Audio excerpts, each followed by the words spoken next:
I'm Allison. I'm a literacy specialist, and in this video, I'm going to explain how long you should spend on each phonics skill before moving on.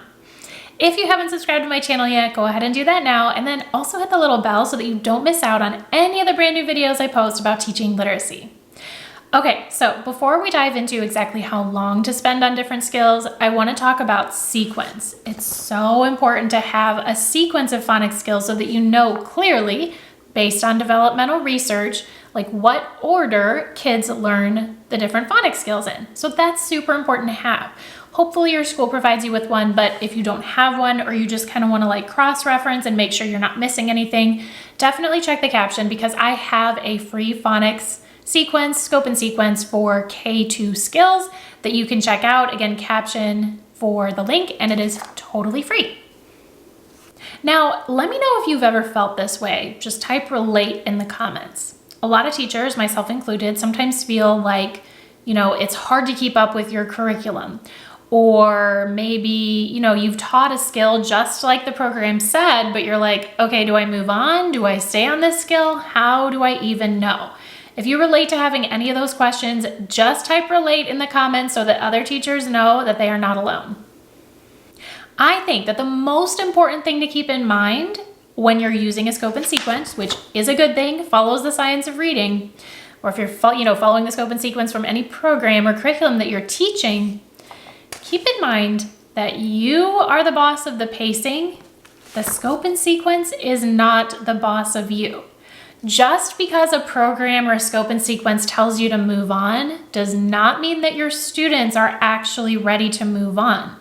What happens is if you just keep trucking along, especially if you teach the primary grades and kids aren't fully mastering a phonics pattern and you're just continuing to go along and along, what happens is that they end up with phonics gaps. So by the end of the year or going into next year as they get older, there are these little skills that they still haven't mastered.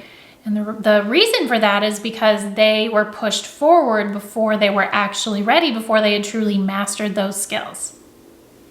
Now, assessment also plays a really big piece here. At the beginning of the school year, you want to give your kids some type of diagnostic assessment to see what skills they've already mastered and what they still need to work on, because that will also dictate your pacing, right? If you get into, your first grade teacher and you get into the school year, but a lot of your kids still haven't mastered like the basic letter sounds, then you're not going to be ready to start in on like the first grade skills. You're going to need to take a few weeks and really review and make sure that the kids are solid in those prerequisite skills before you start working on things like CVC words and digraphs and all that good stuff. So assessment at the beginning of the year is key, and I have a free phonics diagnostic assessment. It's actually a different link. And this thing that I just showed you, lots of freebies today. Look for the link for the free phonics diagnostic assessment because that is something that you might give like beginning of the year, middle of the year, end of the year, because that's going to determine your pacing too, right? You got to know what they know and what they don't know yet. Now, let's say it's into the school year and you're teaching a skill, like maybe you're teaching consonant blends, which is taught in first grade, primarily in first grade, in From Sounds to Spelling. By the way, I will include a link to From Sounds to Spelling in the caption as well. Lots of links there. That's our phonics program. So for example, like week 10, initial consonant blends with S, like SN as in snap and ST as in stick. So it gives you a week to teach them, right? And let's say that you teach everything just as it's laid out. That's great.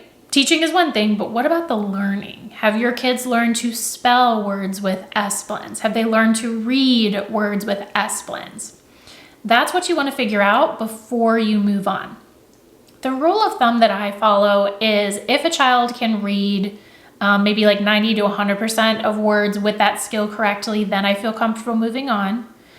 And another thing I look at is can they spell words with that particular skill with 80% accuracy or better. The reason why I look for a lower percentage for spelling is that typically spelling is harder than reading. But one good thing about looking at their spelling, like with a weekly dictation, is that, it's a little bit easier to administer. It does take time to have kids sit down and read. You have to do it one by one for all the kids to sit down and read words to you. But with like a spelling assessment, you can just read the words and they spell it. And then you can look back at their work later and see how they did. So that's what we do in From Sounds to Spelling. We actually have a weekly dictation where kids may be spelling, depending upon their level, like different sounds, different words. And then in the program, it tells you, okay, if your kids got this many words correct, then you should move on. And if they did not get that certain number of words correct, which again would aim for around 80%, then you want to stay longer on that particular skill.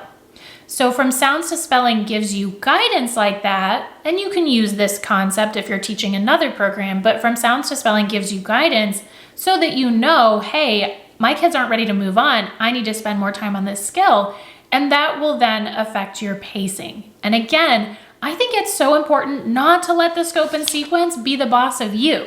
You need to kid watch, and you need to figure out what learning is actually happening and base your decisions on whether to move on or not on how the kids are actually doing. This is so important. It's an important part of the science of reading and explicit instruction and structured literacy. So very important.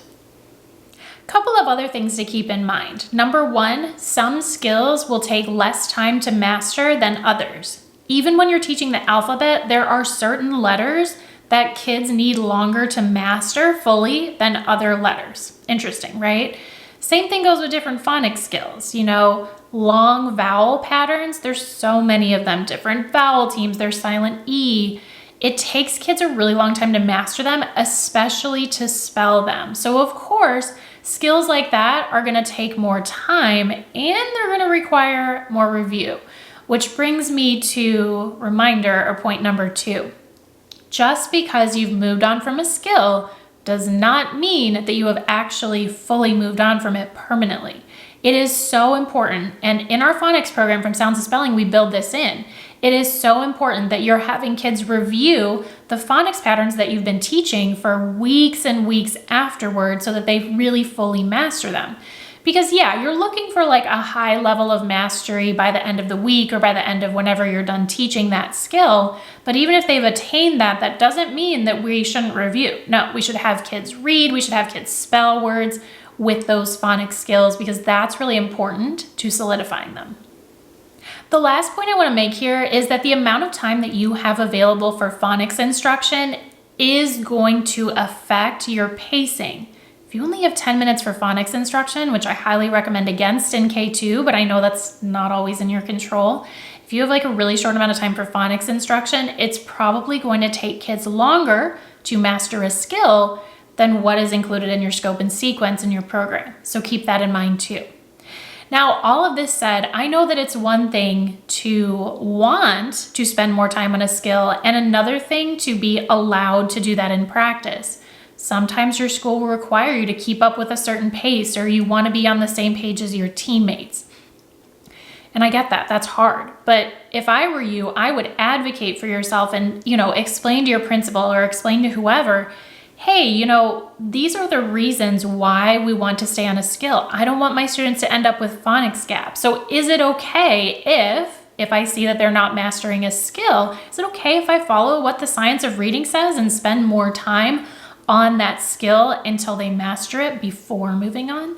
I really think this is something, especially with phonics where it's developmental, and skills build on each other. I think this is one area where I would advocate just because there is so much value in matching your pacing to what the students need versus just plowing ahead and hoping for the best. Okay, so I mentioned a few different resources in this video. We had the free phonics scope and sequence, which tells you like what skills to teach and about how long to spend on them. But remember, you are the best judge of that. So you can get that for free in the caption. There's also a free phonics diagnostic assessment that will help you understand which phonics skills your kids know and which ones they don't know yet. And then last but not least, there's a link to From Sounds to Spelling, which is our phonics program. And when I was talking about like the weekly dictations, which is a spelling assessment where you can see how many they got correct. And when I was talking about giving you guidance in, like when to move on to the next skill. And there's so much more in that program too, right? Beyond that, it's like phonics, your phonological awareness instruction, your spelling instruction, decoding multisyllabic words, if that's appropriate for your kid's skill level. There's so much in from sounds to spelling, and it's really teacher friendly because I know that you're pressed for time. I know that you need to be able to just print and go with resources, something that's easy to implement, effective, and follows the science of reading. So all of those resources, including from sounds to spelling, those links are in the caption. And if you need anything else, feel free to ask, leave me a comment. Thank you so much for watching. I hope that this was helpful in thinking about pacing your phonics instruction. Before you go, don't forget to hit the like button, subscribe, and I will see you in my next video.